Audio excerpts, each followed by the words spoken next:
Have you ever had a check bounce and thought, what just happened? Today we're breaking it all down. What is a bounce check? Why does it happen? And most importantly, how can you avoid it? Stick around and let's turn this stressful situation into a lesson in smarter money management.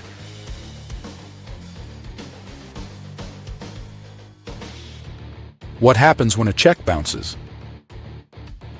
Let's start with the basics. A bounced check is when the bank can't process your check because there isn't enough money in your account or another issue prevents it from clearing.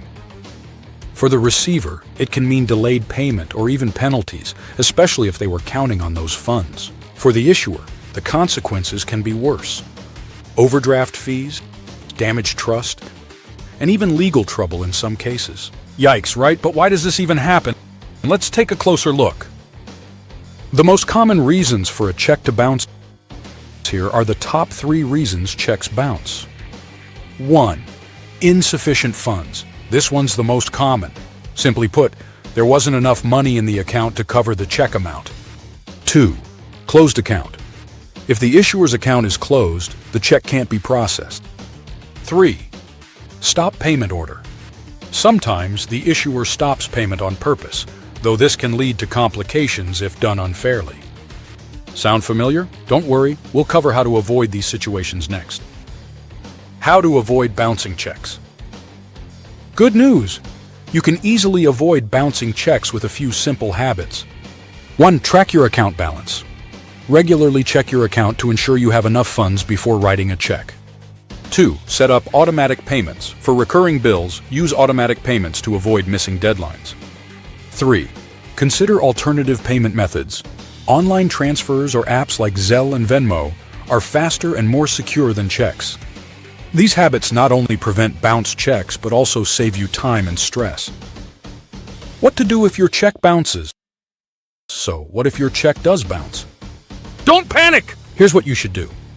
1. Contact your bank immediately. Understand why the check bounced and whether it can be resolved quickly. 2. Work with the payee. Apologize and offer to resolve the payment with an alternative method as soon as possible. 3. Prepare for fees. Bounced checks often come with fees, so be ready to cover those to keep things smooth with the bank and payee. Steps to prevent future bounced checks. Finally, let's talk prevention. To avoid bouncing checks in the future. 1. Review your banking habits. Regularly check your statements and keep track of checks you've written. 2. Set up a budget. Stick to it. Knowing exactly where your money goes helps you avoid overspending. 3. Consider overdraft protection. Many banks offer this service, which can cover a check even if your account balance is low. With these steps, you'll never have to worry about bouncing a check again. And that's everything you need to know about bounce checks. What they are, why they happen, and how to avoid them. Have you ever dealt with a bounced check? Share your experience or tips in the comments below. Don't forget to like, subscribe, and hit the bell for more financial tips to make your life easier. Thanks for watching, and remember, smart money habits lead to a stress-free life.